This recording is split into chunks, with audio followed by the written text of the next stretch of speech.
റംസാൻ നിലാവിലേക്ക് ഏവർക്കും ഹൃദ്യമായ സ്വാഗതം.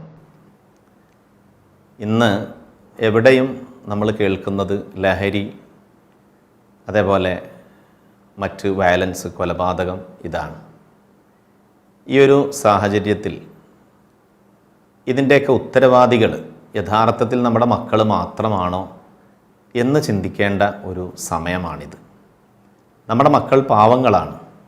അഥവാ വളർന്നു വരുന്ന മക്കൾക്ക് നന്മയുടെ പാഠങ്ങൾ പകർന്നു കൊടുക്കേണ്ടത് നമ്മളാണ്. ആരാണ് ഞാനെന്ന് ചോദിച്ചാൽ ഒരു വ്യക്തി ആരാണ്? നിരന്തരം കാണുകയും കേൾക്കുകയും അറിയുകയും പറയുകയും ചിന്തിക്കുകയും ചെയ്യുന്നതിൻ്റെ ആകെത്തുകയാണ് ഏതൊരു വ്യക്തിയും. ഇന്നത്തെ മക്കൾക്ക് നമ്മുടെ കഴിഞ്ഞകാല തലമുറയെ അപേക്ഷിച്ച് നന്മയുടെ പാഠങ്ങളെക്കാൾ തിന്മയുടെ പരിസരത്താണ് അവർ ജീവിക്കുന്നത് എന്ന ഒരു തിരിച്ചറിവ് നമുക്കുണ്ടാവണം. അവർ നന്മയിലേക്ക് വരണമെങ്കിൽ നന്മയുടെ പരിസരമുണ്ടാവണം, സാഹചര്യമുണ്ടാവണം, അതേപോലെ തന്നെ നന്മയുടെ മാതൃകകൾ ഉണ്ടാവണം. ഞാനിവിടെ 2012 സ്പെയിനിൽ വെച്ച് നടന്ന ഒരു ഓട്ട മത്സരത്തിലേക്ക് നിങ്ങളുടെ ശ്രദ്ധ ക്ഷണിക്കുകയാണ്. ആ ഓട്ട മത്സരത്തിൽ പല രാജ്യത്ത് നിന്നുള്ള ആളുകൾ പങ്കെടുക്കുന്നുണ്ട്. ആ മത്സരത്തിൽ വിജയം അർഹിക്കുന്നത് കെനിയക്കാരനായ ആബേൽ മുത്തായി എന്ന കളിക്കാരനാണ്. അദ്ദേഹം വളരെ പരിശ്രമിച്ചു ഓടി. പക്ഷേ ഫിനിഷിംഗ് പോയിന്റിൽ എത്തുന്നതിൻ്റെ ഏതാനും അകലെ വെച്ച് അദ്ദേഹത്തിനൊരു ആശയക്കുഴപ്പം വരികയാണ്. അഥവാ എൻ്റെ സ്ഥലം അല്ലെങ്കിൽ ഫിനിഷിംഗ് പോയിന്റ് എത്തിയിട്ടുണ്ട് എന്ന്. തൊട്ടു പിന്നിൽ വരുന്നത് ഒരു സ്പാനിഷ് കളിക്കാരനായ ഓട്ടക്കാരനായ ഇവാൻ ഫെർണാണ്ടസ് എന്ന ആളാണ്. അദ്ദേഹം ഏത് സമയത്തും വേണമെങ്കിൽ ആബേൽ മുത്തായിയുടെ ഈ ഒരു കൺഫ്യൂഷൻ അല്ലെങ്കിൽ ഈ ഒരു ആശയക്കുഴപ്പം മുതലെടുത്ത് പിന്നിൽ വരുന്ന ഇവാൻ ഫെർണാണ്ടസിന് വിജയം കൈപ്പിടിയിൽ ഒതുക്കാം. ആ സമയത്താണ് അദ്ദേഹത്തിൻ്റെ മനസ്സിലെ ആ ഒരു മനുഷ്യത്വം, ആ ഒരു നന്മ നമ്മൾ മനസ്സിലാക്കേണ്ടത്. പിന്നിൽ നിന്ന് അദ്ദേഹം വിളിച്ചു പറയുകയാണ്, കെനിയക്കാരനായ തൻ്റെ മുന്നിലുള്ള സഹ ഓട്ടക്കാരനോട് ഇനിയും ഓട്ടം തുടരാൻ വേണ്ടി വിളിച്ചു പറയുമ്പോൾ സ്പാനിഷ് ഭാഷ അറിയാത്ത ആബേൽ മുത്തായി അവിടെ തന്നെ നിൽക്കുകയാണ്. എന്നിട്ടും ഇവാൻ ഫെർണാണ്ടസ് വിട്ടില്ല. അദ്ദേഹം പിന്നാലെ വന്ന് തൻ്റെ മുന്നിലുള്ള അഥവാ വിജയമർഹിക്കുന്ന ആബേൽ മുത്തായിയെ പിടിച്ച് ഒരു തള്ളു കൊടുക്കുകയാണ്. അഥവാ മുന്നോട്ടോടാൻ വേണ്ടിയുള്ള ഒരു സമ്മർദ്ദമാണ്. അവസാനം ആബേൽ മുത്തായി ആ കളിയിൽ വിജയിച്ചു. ഇതിനുശേഷം പത്രക്കാർ ഇവാൻ ഫെർണാണ്ടസിന് ചുറ്റും കൂടിയിട്ട് ചോദിക്കുകയാണ്, നിങ്ങൾ എന്തൊരു വിഡ്ഢിത്താണ് ചെയ്തത്? നിങ്ങളുടെ നാട്ടിൽ വെച്ചാണ് മത്സരം നടക്കുന്നത്, നിങ്ങൾ വിജയം അനാവശ്യമായി ഒഴിവാക്കിയതല്ലേ, അല്ലെങ്കിൽ നിങ്ങൾക്കായിരുന്നല്ലോ വിജയം. അപ്പോൾ ഇവാൻ ഫെർണാണ്ടസ് പറഞ്ഞ ഒരു മറുപടിയുണ്ട്. വിജയം അർഹിക്കുന്നത് അദ്ദേഹമാണ്. അദ്ദേഹത്തിൻ്റെ ആശയക്കുഴപ്പത്തിന്മേൽ ഞാൻ നേടുന്ന വിജയത്തിന് എന്തർത്ഥമാണുള്ളത്? അങ്ങനെ കിട്ടുന്ന മെഡലിന് എന്ത് മൂല്യമാണുള്ളത്? ഇതുമാത്രമല്ല, അദ്ദേഹം ഒരു കാര്യം കൂടെ പറയുകയുണ്ടായി. ഈ ഓട്ടത്തിൽ അദ്ദേഹത്തിൻ്റെ ആശയക്കുഴപ്പം മുതലെടുത്ത്, അദ്ദേഹത്തിൻ്റെ ദൗർബല്യം മുതലെടുത്ത് ഞാൻ വിജയിച്ചാൽ ഇത് കാണുന്ന എൻ്റെ അമ്മ എന്തു വിചാരിക്കും? ഇത് വല്ലാത്തൊരു ചോദ്യമാണ്. ഇദ്ദേഹത്തിൻ്റെ ആ ഒരു സന്ദേശം, അദ്ദേഹം കൈമാറുന്ന ഒരു മാനവികത ലോകത്ത് ഇന്നും ചർച്ച ചെയ്യപ്പെടുകയാണ്. എൻ്റെ അമ്മ എന്തു വിചാരിക്കുമെന്ന്. ഈ ഒരു സാഹചര്യം അല്ലെങ്കിൽ ഇത് ചർച്ച ചെയ്യുന്ന ഒരു സമയം പെറ്റ മാതാപിതാക്കളെയും അതേപോലെ തന്നെ ഉടപ്പിറപ്പുകളെയും നിസ്സാര കാരണങ്ങൾ പറഞ്ഞ് ഇല്ലാതെയാക്കുന്ന ഒരു സാഹചര്യമാണ്. നമ്മുടെ മക്കൾക്ക് ഇവാൻ ഫെർണാണ്ടസിനെ പോലുള്ള ആളുകളുടെ കഥകൾ പറഞ്ഞു കൊടുക്കാൻ നമുക്ക് കഴിയണം. അഥവാ നേടിയെടുക്കുന്നത് മാത്രമല്ല, വിട്ടുകൊടുക്കുന്നതും മൂല്യമാണ്, അല്ലെങ്കിൽ അതാണ് ഏറ്റവും വലിയ വിജയം. ചില ഘട്ടങ്ങളിൽ നേടിയെടുക്കുന്നത് മാത്രമല്ല മഹത്തായ കാര്യം, വിട്ടുകൊടുക്കുന്നതും മഹത്തായ കാര്യമാണ് എന്ന് എന്തുകൊണ്ട് നമുക്ക് നമ്മുടെ മക്കളെ പഠിപ്പിക്കാൻ കഴിയുന്നില്ല? ഇവിടെ ശ്രദ്ധിക്കേണ്ടത്, നമ്മുടെ മക്കൾ നല്ലവരായി വരണമെങ്കിൽ നന്മയുടെ പാഠങ്ങൾ പകർന്നു കൊടുക്കുന്നതോടൊപ്പം തന്നെ നമ്മുടെ മാതാപിതാക്കൾ അഥവാ മാതാപിതാക്കളാവുന്ന നമ്മൾ ആരാണ്, നമ്മുടെ ത്യാഗം എന്താണ്, ഇതവർ അറിഞ്ഞിരിക്കണം. പിതാവിനെക്കുറിച്ച് മാതാവ് പറഞ്ഞു കൊടുക്കണം, മാതാവിനെക്കുറിച്ച് പിതാവ് മനസ്സിലാക്കി കൊടുക്കണം. അമ്മയാരാണെന്ന് അച്ഛനിലൂടെയും ഉമ്മയാരാണെന്ന് ഉപ്പയിലൂടെയും നമ്മുടെ മക്കൾ തിരിച്ചറിയണം. ഏറ്റവും വലിയ ഒരു പാഠമാണ് അല്ലെങ്കിൽ ഉദാഹരണമാണ് നമ്മുടെ ലോകം കണ്ട അല്ലെങ്കിൽ നമ്മുടെ രാജ്യം കണ്ട ഏറ്റവും വലിയ രാഷ്ട്രപതി, ഏറ്റവും വലിയ പ്രതിഭയാണ്. ലോകം അദ്ദേഹത്തെ ഇപ്പോഴും പഠിച്ചുകൊണ്ടിരിക്കുകയാണ്. അദ്ദേഹത്തിൻ്റെ ചെറുപ്പകാലത്തുള്ളൊരു അനുഭവം പറയുന്നുണ്ട്. അഥവാ വീട്ടിൽ ധാരാളം പണികളുണ്ട്. തൻ്റെ മാതാവിന് അതോടുകൂടെ തന്നെ തയ്യൽ ജോലിയും ചെയ്യണം. ഒരിക്കൽ മാതാവിനോട് ചോദിക്കുകയാണ്, പിതാവ് എന്തൊരു പ്രയാസപ്പെടുത്തലാണ്, അഥവാ ഇത്രയൊക്കെ ജോലി ഇവിടെ ഉണ്ടായിട്ട് അതിൻ്റെ മുകളിൽ അതിൻ്റെ പുറമെ ഈ തയ്യൽ ജോലിയും ഉമ്മയെ കൊണ്ട് എടുപ്പിക്കുകയാണല്ലോ എന്ന് പറഞ്ഞപ്പോൾ, അഥവാ ഒരു നീരസം ഇവിടെ പ്രകടിപ്പിക്കുകയാണ്. തൻ്റെ പിതാവ് ചെയ്തത് ശരിയല്ല, കാരണം മാതാവിന് അത്രമേൽ ഇവിടെ ജോലി ഭാരമുണ്ട്, അതിൻ്റെ പുറമെ തയ്യൽ ജോലിയും കൂടെ ചെയ്യാന്നുള്ളത്, ചെയ്യിക്കുക എന്നുള്ളതൊരു നീതിയല്ലല്ലോ എന്നുള്ള ആ കുഞ്ഞു മനസ്സിൽ തോന്നിയ നീതിബോധം. പക്ഷേ അവിടെ സംഭവിച്ചത് നമ്മളൊക്കെ ആലോചിക്കേണ്ട അല്ലെങ്കിൽ ശ്രദ്ധിക്കേണ്ട ഒരു കാര്യമാണ്. അദ്ദേഹം പറയുകയാണ്, എൻ്റെ മാതാവ് എന്നോട് പറഞ്ഞു, നീ പുറത്തേക്ക് പോകൂ, പുറത്ത് ഇനി നീ വീട്ടിലേക്ക് കയറാൻ പാടില്ല, നിൻ്റെ പിതാവ് വന്ന് മാപ്പ് ചോദിച്ചതിന് ശേഷം മാത്രമേ നീ അകത്തേക്ക് കയറാൻ പാടുള്ളൂ എന്ന്. ഇതിലൂടെ അദ്ദേഹം നമുക്ക് പകർന്നു തരുന്ന ഒരു പാഠം ഇതാണ്. ഞാനതിലൂടെ മനസ്സിലാക്കിയത്, എൻ്റെ മാതാവിന് പിതാവിനോട് എത്രമാത്രം സ്നേഹമുണ്ടായിരുന്നോ എന്ന് മാത്രമല്ല, എൻ്റെ പിതാവിനെ ഞാൻ എത്രമേൽ ബഹുമാനിക്കണം എന്ന ഒരു സന്ദേശം കൂടെയാണ് എൻ്റെ മാതാവ് എനിക്ക് പകർന്നു തന്നത് എന്ന്. അപ്പോൾ നമ്മൾ മനസ്സിലാക്കേണ്ടത്, ഇതേപോലെ മാതാപിതാക്കൾ പരസ്പരം. മറ്റൊരു സംഭവം, ഒരിക്കൽ ഭക്ഷണം കഴിക്കാനിരുന്നു രാത്രി. അപ്പം കരിഞ്ഞ ചപ്പാത്തിയാണ് കൊണ്ടുവന്ന് വെച്ചത്. APJ അബ്ദുൽ കലാം പറയാണ്, എൻ്റെ പിതാവ് നോക്കുമ്പോൾ കരിഞ്ഞ ചപ്പാത്തി എടുത്ത് ഭക്ഷിക്കുന്നതാണ് ഞാൻ കാണുന്നത്. എനിക്ക് തീരെ ഇത് ഉൾക്കൊള്ളാൻ പറ്റിയില്ല. ഞാൻ ചോദിച്ചു, അല്ല എന്തേ അങ്ങ് കരിഞ്ഞ ചപ്പാത്തി കഴിക്കുന്നത്? അപ്പോൾ എൻ്റെ പിതാവ് പറഞ്ഞു, മോനെ, കരിഞ്ഞ ചപ്പാത്തി എനിക്ക് ഇഷ്ടമാണ്, അതാണ് ഞാൻ കഴിക്കുന്നത്. പക്ഷേ ഇതെനിക്ക് ബോധ്യമായില്ല. അങ്ങനെ ഭക്ഷണമൊക്കെ കഴിഞ്ഞ് എൻ്റെ പിതാവിനെ തനിച്ച് കിട്ടിയപ്പോൾ ഞാൻ ചോദിച്ചു, അല്ല എന്തേ അങ്ങ് പറഞ്ഞതിൻ്റെ രഹസ്യം, അല്ലെങ്കിൽ എന്തിനാണ് അങ്ങ് കരിഞ്ഞ ചപ്പാത്തി കഴിച്ചത്? അപ്പോൾ പറഞ്ഞു, മോനെ, കരിഞ്ഞ ചപ്പാത്തി ആർക്കാ ഇഷ്ടമുണ്ടാവുക? പക്ഷേ ഒരുപാട് ജോലി തിരക്കിനിടയിൽ നിൻ്റെ മാതാവ്, എൻ്റെ ഭാര്യ ഉണ്ടാക്കിയ ഈ പലഹാരം അല്ലെങ്കിൽ ഭക്ഷണം അത് കരിഞ്ഞുപോയി എന്ന് പറഞ്ഞ് നമ്മൾ മാറ്റിവെച്ചാൽ അവരുടെ മനസ്സിന് വിഷമാവൂലേ? നിങ്ങൾ ആലോചിച്ച് നോക്കൂ, എത്ര ഒരു സുന്ദരമായ പാഠമാണ്, ലളിത ഗംഭീരമായ ഒരു സന്ദേശമാണ്, മാതൃകയാണ്. അഥവാ തൻ്റെ മാതാവിൻ്റെ ത്യാഗത്തെക്കുറിച്ച് മനസ്സിലാക്കാനുള്ള അവസരം പിതാവ് കൊടുക്കുന്നു, പിതാവിനെ മനസ്സിലാക്കാനുള്ള അവസരം മാതാവ് കൊടുക്കുന്നു. തീർച്ചയായും ഇന്നത്തെ മക്കൾക്ക് ഇതൊക്കെ ആവശ്യമാണ്. പണ്ടൊക്കെ ഇങ്ങനെ ഉണ്ടായിരുന്നു. നമ്മളെ സംബന്ധിച്ചിടത്തോളം നമ്മൾ അങ്ങേയറ്റം പ്രയാസപ്പെടുന്നുണ്ട്, ത്യാഗം സഹിച്ചിട്ടുണ്ട്, ഇപ്പോഴും അനുഭവിക്കുന്നുണ്ട്. പക്ഷെ നമ്മൾ ആലോചിക്കുന്നത് ഇതൊന്നും നമ്മുടെ മക്കൾ അറിയരുത് എന്നാണ്. എന്തിനാണ് അങ്ങനെ ചിന്തിക്കുന്നത്? നമ്മുടെ ത്യാഗം മക്കൾ അറിയണം. അതേപോലെ നമ്മുടെ കടബാധ്യതയെക്കുറിച്ച് അറിയണം. നമ്മൾ പിന്നിട്ട വഴിത്താരയെക്കുറിച്ച് അവർക്ക് ബോധ്യമുണ്ടാവണം. അല്ലാതെ നമ്മൾ സമ്പന്നതയുടെ മടിത്തട്ടിൽ പിറന്നു വീണവരാണ് എന്ന ഒരു ദിവാസ്വപ്നത്തിൻ്റെ പുറത്താവരുത് നമ്മുടെ മക്കളുടെ സഞ്ചാരം. നമ്മുടെ മക്കൾക്ക് നമ്മൾ സ്വാതന്ത്ര്യം കൊടുക്കുന്നതോടൊപ്പം തന്നെ ചില ഉത്തരവാദിത്തങ്ങളും അവരെ നമ്മൾ ഏൽപ്പിച്ചു കൊടുക്കണം. അത് സാധ്യമാവണമെങ്കിൽ മാതാപിതാക്കളായ നമ്മൾ ആര് എന്നും നമ്മുടെ ത്യാഗം എന്താണ് എന്നും നമ്മുടെ ബാധ്യത എന്താണെന്നും അവരോട് നമുക്ക് ഉള്ള കടപ്പാട് താല്പര്യം എന്താണെന്നും അത് നിർവഹിക്കാൻ നമ്മൾ പെടുന്ന പെടാപ്പാട് എന്തൊക്കെയാണെന്നും തീർച്ചയായും അവർ അറിഞ്ഞിരിക്കുക തന്നെ വേണം. അതേപോലെ തന്നെ നമ്മുടെ മക്കളെ വിശ്വാസത്തിൽ എടുക്കാൻ കഴിയണം. മക്കളുമായിട്ട് സംസാരിക്കാൻ കഴിയണം.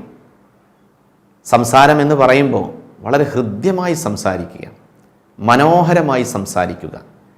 അതേപോലെ തന്നെ മുൻപ് സൂചിപ്പിച്ചിട്ടുണ്ട്, അവർക്ക് പറയാനുള്ളത് കേൾക്കണം. പലപ്പോഴും നമ്മൾ ഒരു ഏകപക്ഷീയമായ ഒരു നിലപാടായിരിക്കും, ഞാൻ പറയുന്നത് അങ്ങോട്ട് കേട്ടാൽ മതി. അങ്ങനെയല്ല, അവർക്ക് പലതും പറയാനുണ്ട്. ഒരു പക്ഷെ നമ്മുടെ കാഴ്ചപ്പാടിൽ അത് വളരെ നിസ്സാരമായ കാര്യമായിരിക്കാം, അവരുടെ ജീവിതത്തിൽ വളരെ ഗൗരവമുള്ള കാര്യമാണ്. കേട്ടുകൊടുക്കുക, കേൾക്കുക എന്നത് തന്നെ വലിയൊരു കാര്യമാണ്. കൗൺസിലിംഗ് സെൻ്ററുകളിലൊക്കെ ഇരിക്കുന്ന ആളുകൾ AC റൂമിൽ, ചില്ലിട്ട റൂമിൽ ഇരുന്നിട്ട് എന്തേ ചെയ്യുന്നത്? ഈ വരുന്ന ക്ലയൻറ്റ് അല്ലെങ്കിൽ തന്നെ സമീപിക്കാൻ വരുന്ന ആൾ പറയാനുള്ളത് കേൾക്കുകയാണ്. പിന്നെ എന്തെങ്കിലുമൊക്കെ ചില അഡ്വൈസ് കൊടുക്കുന്നു എന്ന് മാത്രം. പ്രധാനമായും നടക്കുന്നത് കേൾക്കലാണ്. നമ്മളൊരു കൗൺസിലർ ആവുക, മാതാവ് ഒരു കൗൺസിലർ ആവുക, പിതാവ് ഒരു കൗൺസിലർ. ആരാണ് കൗൺസിലർ? എന്താണ് കൗൺസിലിംഗ് എന്ന് ചോദിച്ചാൽ, ഏതൊരു മനുഷ്യൻ്റെയും പ്രയാസവും പരിഭവവും ആശങ്കയും ഒക്കെ കേൾക്കാൻ, സങ്കടങ്ങൾ കേൾക്കാൻ ഒരാളുണ്ടാവുക, എന്നിട്ട് നല്ല എന്തെങ്കിലും ഒരു വഴി പറഞ്ഞു കൊടുക്കുക. ഇത് തന്നെയാണ് കൗൺസിലിംഗ് അല്ലെങ്കിൽ കൗൺസിലർ എന്ന് പറയുന്നത്. അത് നമ്മളാവുക. അതേപോലെ തന്നെ ഹൃദ്യമായി പുഞ്ചിരിക്കുക.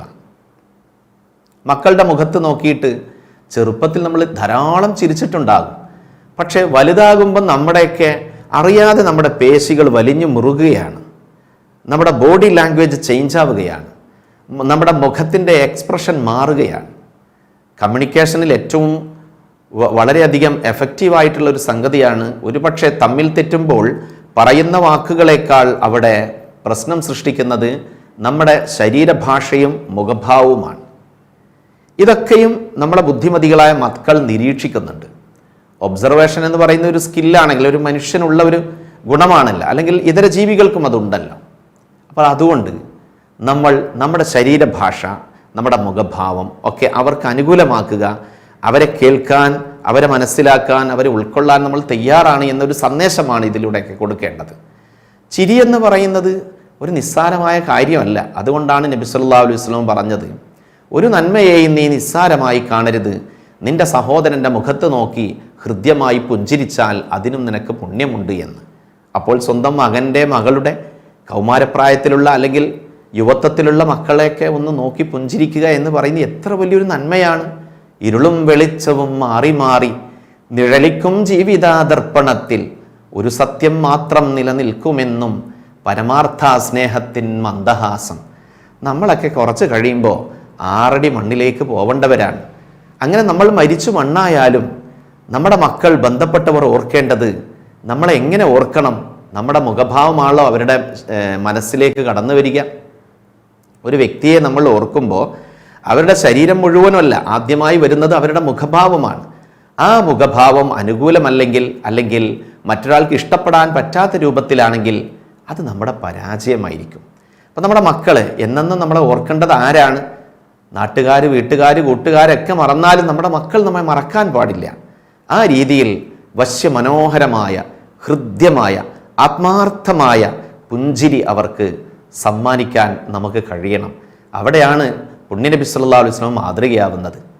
കെട്ടിച്ചയച്ച മകള് തിരിച്ചു വീട്ടിലേക്ക് വരുമ്പോൾ നബി സല്ലല്ലാഹു അലൈഹി വസല്ലം ഇരുന്നേടത്ത് നിന്ന് എഴുന്നേൽക്കുമായിരുന്നു, എന്നിട്ട് ചേർത്ത് പിടിച്ച് മുത്തം കൊടുക്കുമായിരുന്നു. എവിടെയാണോ തങ്ങൾ ഇരുന്നത് അവിടെ കൊണ്ടുപോയി ഇരുത്തുമായിരുന്നു.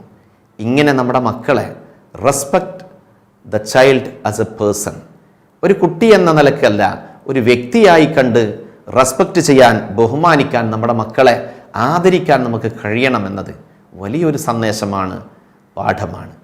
നമ്മൾ മനസ്സിലാക്കേണ്ടത്, ഇപ്പോൾ പരീക്ഷാ കാലമാണ് വരുന്നത്. ഞാനിവിടെ പറഞ്ഞിങ്ങനെ പോകുന്നത് ഈ ലഹരിയെക്കുറിച്ച് കൂടുതലായി പറയുന്നതിന് പകരം എന്തുകൊണ്ടാണ് നമ്മുടെ മക്കൾ ലഹരിക്ക് അടിപ്പെടുന്നതെന്ന് ചോദിച്ചാൽ, പ്രധാനമായിട്ടും അവർക്ക് അനുകൂലമായ ഒരു സാഹചര്യം ഉണ്ടാവുന്നില്ല, അവർക്ക് കൃത്യമായ ഒരു ലക്ഷ്യമുണ്ടാവുന്നില്ല എന്ന് നമുക്ക് മനസ്സിലാക്കാൻ കഴിയും. അലസന്റെ മനസ്സ് പിശാചിൻ്റെ പണിപ്പുരയാണെന്ന് പറയും. അവർ മണ്ണിൽ കളിക്കട്ടെ.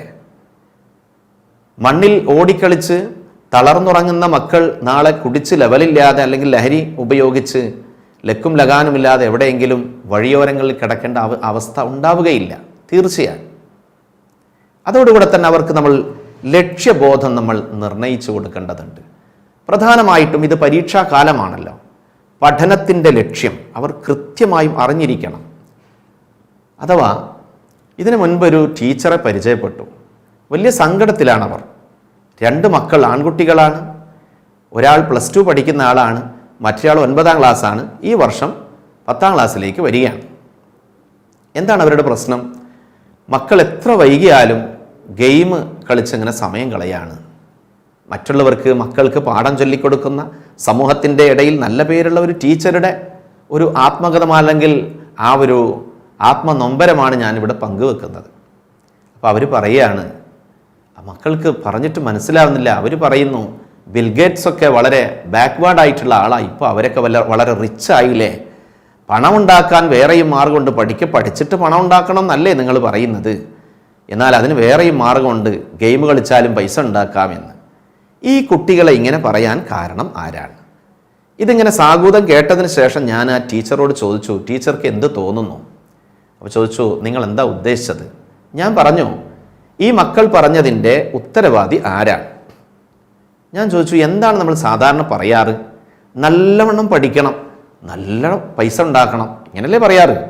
അപ്പോൾ എന്തിനാണ് പഠിക്കുന്നത്? പണമുണ്ടാക്കാനാണ് എന്നാണ്. ഇൻപുട്ടായിട്ട് കൊടുക്കുന്നതാണ് ഔട്ട്പുട്ടായിട്ട് പുറത്തേക്ക് വരിക. ഞാൻ പറഞ്ഞു, നമ്മുടെ മക്കൾ പാവങ്ങളാണ്. അവരുടെ ഉള്ളിലേക്ക് നമ്മൾ എന്തൊരു സന്ദേശമാണോ കടത്തിവിടുന്നത്, അതാണ് അവരുടെ മനസ്സിൽ സ്ഥാനം പിടിക്കുക. അതിനനുസരിച്ചാണ് അവർ പ്രതികരിക്കുക, പ്രവർത്തിക്കുക, ജീവിക്കുക. ഞാൻ പറഞ്ഞു, അങ്ങനെയല്ലല്ലോ നമ്മൾ പറയേണ്ടത്. മനു അവബോധേന ഇതി മനുഷ്യ. എന്തിനാണ് പഠിക്കുന്നത് എന്ന് ചോദിച്ചാൽ മനുഷ്യനെന്ന ഒരു അവബോധമുണ്ടാവാൻ വേണ്ടിയിട്ടാണ്. മാനവികതയെക്കുറിച്ച്, മനുഷ്യത്വത്തെക്കുറിച്ച്, നന്മയെക്കുറിച്ച് മനസ്സിലാക്കാനാണ്, അല്ലെങ്കിൽ നന്മയുള്ള ഒരു വ്യക്തിയാവുക എന്നതാണ് ഒരു വ്യക്തിയുടെ വിദ്യാഭ്യാസത്തിൻ്റെ ലക്ഷ്യമാവേണ്ടത്. ഒരു ബുദ്ധിമാനായ വ്യക്തിയോട് ഒരു കുട്ടി ചോദിക്കുന്നുണ്ട്, ഞാൻ എന്താണ് ഞാൻ തിരഞ്ഞെടുത്തു പഠിക്കേണ്ടത്? അപ്പോൾ ആ ബുദ്ധിമാനായ വ്യക്തി പറയുന്ന ഒരു മറുപടിയുണ്ട്, നീ ആദ്യം നല്ലൊരു മനുഷ്യനാവുക. അവിടെ മത്സരം വളരെ കുറവാണ്, എന്നാൽ ധാരാളം അവസരങ്ങളുണ്ട്, ഓപ്പർച്യൂണിറ്റി ധാരാളമായിട്ടുണ്ട്, എന്നാൽ അതാണ് നിനക്ക് നല്ലൊരു വഴിയാണല്ലോ പറഞ്ഞു കൊടുക്കുന്നത്. അവിടെ മത്സരം കുറവാണെന്ന് പറയുമ്പോൾ നല്ല മനുഷ്യന്മാർ കുറച്ചല്ലേ ഉണ്ടാവുള്ളൂ. നല്ല മനുഷ്യനായാലോ അയാളെ റാഞ്ചി കൊണ്ടുപോകാൻ, എടുത്തു കൊണ്ടുപോകാൻ, തോളിലേറ്റി നടക്കാൻ ഇവിടെ എല്ലാവരും തയ്യാറായിരിക്കും. ഡോക്ടർ സജി കെ പേരാമ്പ്ര എഴുതിയ ഒരു കവിത നമ്മുടെ മക്കളെയൊക്കെ കേൾപ്പിക്കേണ്ടതാണ്. അതിൻ്റെ തുടക്കം തന്നെ ഇങ്ങനെയാണ്, ഞാൻ ആരാകണം എന്നെന്നുണ്ണി ചോദിക്കുക, ആരാകിലും നല്ലതെന്നുത്തരം. അതായത് ആരായാലും കുഴപ്പമില്ല, പക്ഷേ മനുഷ്യത്തുള്ള ഒരാളായി മാറണമെന്നാണ് ആ കവിതയിൽ തുടർന്ന് പറയുന്നത്. സോഷ്യൽ മീഡിയയിലൊക്കെ ഇത് നിങ്ങൾക്ക് കിട്ടാവുന്നതാണ്, ഒരുപക്ഷെ നിങ്ങൾക്ക് അറിയാവുന്നതാണ്. നമ്മുടെ മക്കൾക്ക് ഇത് പകർന്നു കൊടുക്കണം. അഥവാ നമ്മുടെ മക്കൾ ഇത്തരം കവിതകളൊക്കെ, നന്മയുടെ പാഠങ്ങൾ അവർ അറിഞ്ഞിരിക്കണം. ആരായാലും കുഴപ്പമില്ല, ഡോക്ടറാണോ, അല്ലെങ്കിൽ MBBS കാരനാണോ, MBA കാരനാണോ, കണ്ടക്ടറാണോ, കലക്ടറാണോ, കാർപ്പൻ്ററാണോ, ആരായാലും പ്രശ്നമില്ല. അയാൾ നന്മയുള്ളൊരു വ്യക്തിയാവുക എന്നതാണ് ഏറ്റവും പ്രധാനം. അപ്പോൾ ഇവിടെ നമ്മൾ മക്കൾക്ക് കൊടുക്കേണ്ട ഒരു പാഠം ഇതാണ്. ഇന്നലെ നമ്മൾ കണ്ടില്ലേ, പരീക്ഷാ പേടിയിലൂടെ ആത്മഹത്യ ചെയ്തു എന്ന്. എന്താണ് കാരണം? വിദ്യാഭ്യാസത്തിൻ്റെ ലക്ഷ്യം പിഴച്ചുപോയതാണ്. കോൺസെപ്റ്റ് നമ്മൾ മാറ്റി കൊടുക്കേണ്ടതുണ്ട്. നല്ലൊരു മനുഷ്യനാവാനാണ് പഠിക്കുന്നതെങ്കിൽ മാർക്ക് കുറഞ്ഞാൽ എന്താ കുഴപ്പം? അപ്പോൾ നമ്മൾ ഓർക്കുക, നമ്മുടെ മക്കൾ ലഹരി എന്ന് പറയുന്നത്, പഠനമാവട്ടെ ലഹരി, ലക്ഷ്യമാവട്ടെ ലഹരി, പരീക്ഷയാവട്ടെ ലഹരി, സ്നേഹമാവട്ടെ ലഹരി, കുടുംബമാവട്ടെ ലഹരി, അഥവാ ലഹരി എന്ന് പറയുന്നത് ഉപയോഗിക്കുന്ന ഒരു സംഗതി വീണ്ടും ഉപയോഗിക്കുമ്പോൾ ഒരു സന്തോഷം ഉണ്ടാവുക, ഇനിയും ഉപയോഗിക്കണം, അല്ലെങ്കിൽ അത് അനുഭവിക്കണം എന്ന ഒരു ടെൻഡൻസി, ഇതിൻ്റെ പേരാണല്ലോ ലഹരി. അപ്പം ലഹരി എന്ന് പറയുന്നത് ആവശ്യമുള്ളൊരു കാര്യമാണ്. എന്നാൽ നമ്മൾ വിരോധിക്കപ്പെട്ട ലഹരിയിലേക്ക് നമ്മുടെ മക്കൾ പോവാതിരിക്കാൻ ഈ പറയുന്ന കാര്യങ്ങളൊക്കെയാണ് അവർക്ക് നമ്മൾ ലഹരിയായിട്ട് അവരുടെ മനസ്സിലേക്ക് നമ്മൾ കുത്തിവെക്കേണ്ടത്. നന്മയുടെ പാഠങ്ങൾ കേട്ട് കണ്ട് അറിഞ്ഞ് മനസ്സിലാക്കി നമ്മുടെ മക്കൾ നന്മ ഒരു ലഹരിയായി, കുടുംബവും ജീവിതവും ഒരു ലഹരിയായി അവർ കൊണ്ടു നടക്കുന്ന നല്ല നാളുകൾ അവർക്കുണ്ടാവട്ടെ. നമ്മുടെ മക്കൾക്ക് അവരുടെ പഠനം, പരീക്ഷയിൽ ഉന്നതമായ വിജയമുണ്ടാവട്ടെ എന്ന് ആശംസിച്ചുകൊണ്ട്, പ്രാർത്ഥിച്ചുകൊണ്ട് മറ്റൊരു വിഷയവുമായി അടുത്ത ദിവസം നമ്മൾക്ക് വീണ്ടും സംഗമിക്കാം. എല്ലാവർക്കും നന്ദി, നമസ്കാരം.